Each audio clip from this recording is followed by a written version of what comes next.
Well, welcome to this episode of the Good Leadership Podcast. I'm your host, Charles Good. Today, I'm delighted to be joined by Tonya with Westfield Insurance. She has over 20 years' experience as a seasoned talent and learning development leader and has consistently demonstrated a commitment to driving organizational growth through strategic implementation of learning and development initiatives. Welcome to the Good Leadership Podcast, where we engage with esteemed thought leaders and explore research-backed strategies and techniques that empower leaders at every level to achieve meaningful results that drive lasting change. Welcome to the program, Tanya. Thank you so much for having me, Charles. I'm really excited to be here and talking with you today. Wonderful. I always like to start these conversations with you sharing a little bit more about your background and experience for our listeners. Yeah, sure. I'd love to share a little bit about myself. I have over 20 years of experience in learning and talent development, focusing on maximizing investments in these areas. My goal is to design learning strategies that result in the creation of meaningful learning experiences that support the growth of talent while providing value to the organization. I'm passionate about coaching and helping leaders create environments where their teams can thrive. And I believe in meeting people where they are and understanding their unique needs. Equally important to me is understanding the business context and purpose of learning initiatives. It's very important to me to develop and deploy tailored approaches to best drive those outcomes. Now, being more than 20 years into my career, what continues to excite me most about this work is seeing the transformation in both individuals and the organization. It's incredibly rewarding to watch leaders and their teams grow and reach their full potential. And there's nothing quite like seeing that light bulb moment when everything begins to click together. Love to hear that. And I'm always interested to know, too, what really excites you about supporting the leadership growth and development at Westfield? Yeah, so, currently it's really an exciting time to be at Westfield. In recent years, we've expanded and we're now a global leader in property and casualty insurance. When I joined the organization over 3 years ago, I was immediately struck by Westfield's dedication to investing in talent. And the company had a long, rich history of valuing learning and recognizing its role in driving success. The commitment to development was a major factor in the reason why I decided to join the team.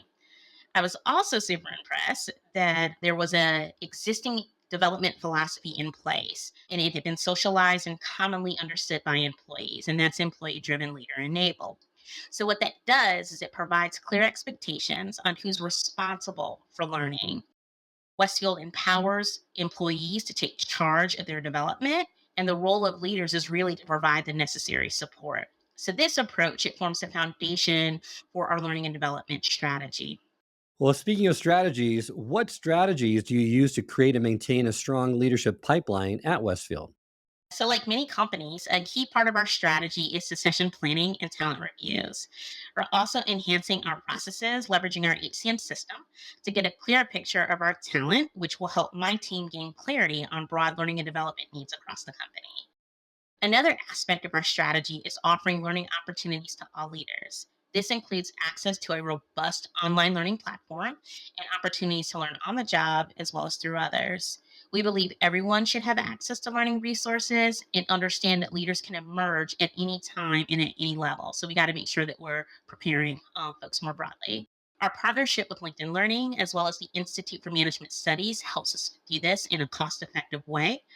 Finally, we focus on nurturing talent early, from our intern and early career programs to supporting all employees in creating development plans. Our goal is to be inclusive and provide every leader and employee with the opportunity to grow their careers at Westfield. Our learning team works closely with talent management and HR to ensure our initiatives are aligned with talent objectives, and we're currently building out processes to share relevant insights on employee participation and learning. What does the learning culture at Westfield look like?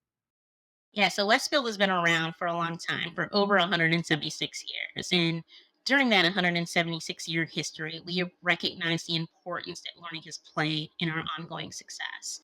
To that end, we've developed talent principles that guide our approach to developing talent and have made nimble learning a core competency for all employees. We've also established and socialized our development philosophy that I talked about a little bit earlier, and we ensure that everyone in the organization understands the importance of it. As a company, we encourage and celebrate both personal and professional growth of our people. And finally, we regularly update key stakeholders and leaders, including our board, because this ongoing communication really ensures that our learning is aligned and it demonstrates our broader commitment to development overall. I always love to ask, individuals, is there a learning initiative at Westfield, at your company, that you're particularly excited about? Yeah, so we're in the process currently of reimagining our leadership development strategy.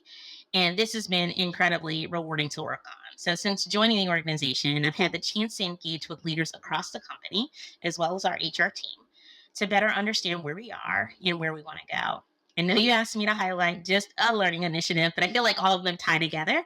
So, first, we're revamping our onboarding program for new leaders. And this program is all about developing a common language and ensuring our leaders learn about and understand the behaviors that contribute most to our success. We're also focusing on developing leaders as coaches and are working on expanding our offerings to include shorter, mobile friendly options to make learning more accessible. New to this year's partnership is our expanded relationship with the Institute for Management Studies. So, this partnership allows us to offer our senior leaders learning opportunities that expose them to external perspectives and frameworks on decision making, strategic, and critical thinking. It's been really gratifying to blend the best of past practices with our new initiatives in ways that we support our leaders. And it just shows our commitment to continuous improvement and making sure that our employees have the resources that they need to thrive. There's a lot of uncertainty in the market right now, especially in the L&D space. So what do you see as the biggest future challenges for leadership development, and how is L&D evolving to meet them? Yeah, so that's a really great question. So, as we look to the future, from my perspective, there are several key factors that are impacting our approach to leadership development. First, the rise of artificial intelligence and rapid advancements in technology.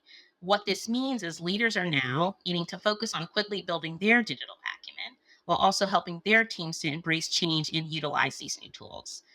Second, the skills needed for success are changing quickly as well. So, research from LinkedIn shows that the average shelf life of skills is now between 2.5 to 5 years.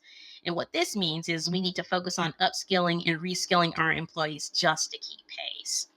Another factor that will impact our approach is the current demographic shifts that are happening in all of our organizations, which is also driving the need for continuous upskilling and reskilling. Finally, many L&D teams are hearing from employees and leaders that they have limited time for learning and development. And research from Harvard Business Review and McKinsey indicates that is the case. People are spending less time in formal learning due to pressures of their roles. So to address these dynamics, there's a couple things I think that we can think about as L&D professionals. First, I believe we'll need to rethink our approach to development. Instead of just teaching specific skills, we'll need to also focus on developing mindsets, practices, and flexible frameworks that help our leaders adapt to rapidly changing environments. I mentioned earlier that we're experimenting with learning formats, adding those shorter mobile friendly options that more easily fit into busy schedules, really learning on the go, right, is what we're focused on. I think the days of the half day and full day workshops is no longer viable as a sole source of learning. While I believe these workshops, they still have a place and they're valuable learning activities, I also think it's important to have other ways that leaders can engage with learning. I'd encourage my L&D colleagues to audit your current mix of learning and be intentional about your strategy for deploying opportunities to the organization. Finally, it's become even more critical to connect the purpose of learning to the organizational context. So we'll need to clearly convey the what's in it for me factor to quickly gain buy in and make sure learning is relevant and valuable. With so much information coming at our leaders, we'll need to be thoughtful on how best to capture our leaders' attention to cut through the noise. And this will mean being creative in how we communicate and market learning to this group. So we got to ensure that we're highlighting the direct benefits of learning for the individual, the team, and the organization, and really developing a customer focused mindset. Think about that Apple product, right? So, Apple makes us believe that they can solve every single problem that we have, right? And I drink the Kool-Aid. So I have every Apple device that you can imagine. And I feel like if we as learning and development professionals develop that mindset and really understand our customer, right? Learners are our customers, understand their needs. I think that we can better ensure that the things that we're developing really suit and meet their needs and ensure people are getting the value from the learning that we're trying to provide to Well, I drink the Kool-Aid as well, Tanya, with Apple. So I love that customer focused approach and the with them, what's in it for them, and really focusing on what are those things that's going to be a benefit to the customer, to the learner, instead of just kind of pushing a company initiative that doesn't have the support.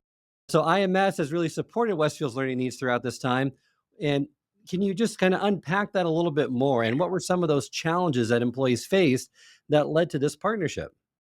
Yeah, so developing our senior leaders has been a key focus for us for many years. And earlier I mentioned that trend about leaders having less time to spend in formal learning, which we all know is important to build awareness towards adopting new ways of thinking. So formal learning and participating in that has a place. To address this, we partnered with IMS to launch our Thought Leadership series. And what this series does is that it connects our leaders with insights from top management thinkers in a cost effective and scalable way. We've carefully selected our topics as well as our speakers, and we're using our leadership competencies in organizational context as a guide by which we made our selections. Each session is about an hour long and focuses on real world application, and leaders also have access to the recording and additional resources for 30 days after the session. We've seen fantastic participation from leaders at all levels, and the feedback has been overwhelmingly positive. So I'm really happy to share that what started off as an experiment, I was so glad that you guys were willing to go on that journey with us. And so it's something that we're looking to bring back in 2025. So we truly appreciate the partnership and having the flexibility to really shape offerings that work best for Westfield. We're so happy to hear that IMS is making an impact at Westfield and that partnership is continuing next year with you. We're all about here at IMS and getting you to apply more of what you've learned, not just knowing something more, but doing something differently. So happy to hear that that's making an impact for you. And we're continuing and strengthening that partnership in the upcoming year. Thank you, Tanya, for your time today. Appreciate that conversation, all the great insights that you shared. Thank you so much for the opportunity. Let our listeners know how they can reach out to you if they want to learn more about you or to connect with you. Yeah, so LinkedIn is the best way to learn more about me as well as to connect with me. I'm always looking forward to having new connections.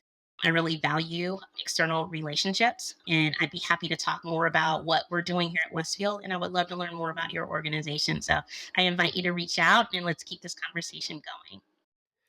I hope this episode has provided you with valuable insights. If it has, I ask you to share it with someone who would also benefit from it. If you've been enjoying and gaining knowledge from this podcast, then subscribe to our YouTube channel where you can find all the previous episodes of the podcast and additional learning resources. You can also subscribe to the podcast on Apple or Spotify and leave up to a 5-star review.